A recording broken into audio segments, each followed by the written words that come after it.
Dimanche 23 mars 2025, troisième dimanche de Carême. Lecture du livre de l'Exode. En ces jours-là, Moïse était berger du troupeau de son beau-père Jéthro, prêtre des Madianes. Il mena le troupeau au-delà du désert et parvint à la montagne de Dieu, à l'Horeb. L'ange du Seigneur lui apparut dans la flamme d'un buisson en feu. Moïse regarda. Le buisson brûlait sans se consumer. Moïse se dit alors, je vais faire un détour pour voir cette chose extraordinaire. Pourquoi le buisson ne se consume-t-il pas? Le Seigneur vit qu'il avait fait un détour pour voir, et Dieu l'appela du milieu du buisson. Moïse, Moïse, il dit, me voici. Dieu dit alors, n'approche pas d'ici, retire les sandales de tes pieds, car le lieu où tu te tiens est une terre sainte. Et il déclara, je suis le Dieu de ton père, le Dieu d'Abraham, le Dieu d'Isaac, le Dieu de Jacob. Moïse se voila le visage, car il craignait de porter son regard sur Dieu. Le Seigneur dit, j'ai vu, oui, j'ai vu la misère de mon peuple qui est en Égypte, et j'ai entendu ses cris sous les coups des surveillants. Oui, je connais ses souffrances. Je suis descendu pour le délivrer de la main des Égyptiens et le faire monter de ce pays vers un beau et vaste pays, vers un pays ruisselant de lait et de miel. Maintenant donc, va, je t'envoie chez Pharaon. Tu feras sortir d'Égypte mon peuple, les fils d'Israël. Moïse répondit à Dieu, j'irai donc trouver les fils d'Israël et je leur dirai, le Dieu de vos pères m'a envoyé vers vous. Ils vont me demander quel est son nom. Que leur répondrai-je?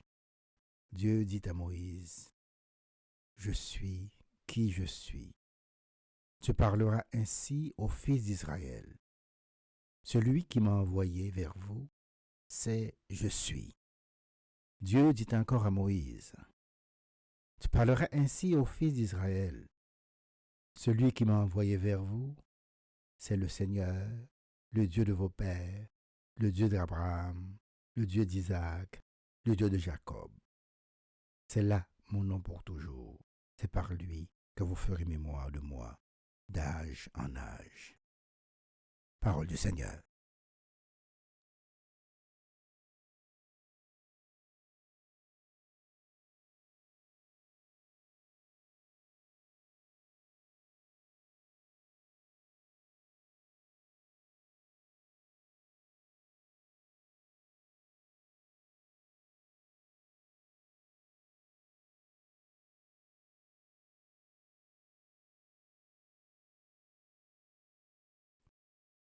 Le Seigneur est tendresse et pitié.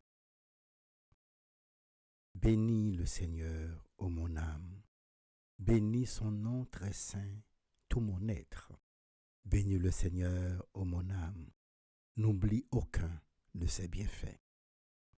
Le Seigneur est tendresse et pitié, car il pardonne toutes tes offenses et te guérit de toute maladie. Il réclame ta vie à la tombe et te couronne d'amour et de tendresse. Le Seigneur est tendresse et pitié. Le Seigneur fait œuvre de justice. Il défend le droit des opprimés. Il révèle ses desseins à Moïse, aux enfants d'Israël ses hauts faits.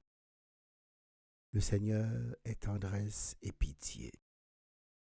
Le Seigneur est tendresse et pitié, lent à la colère et plein d'amour. Comme le ciel domine la terre, fort est son amour pour qui le craint. Le Seigneur est tendresse et pitié.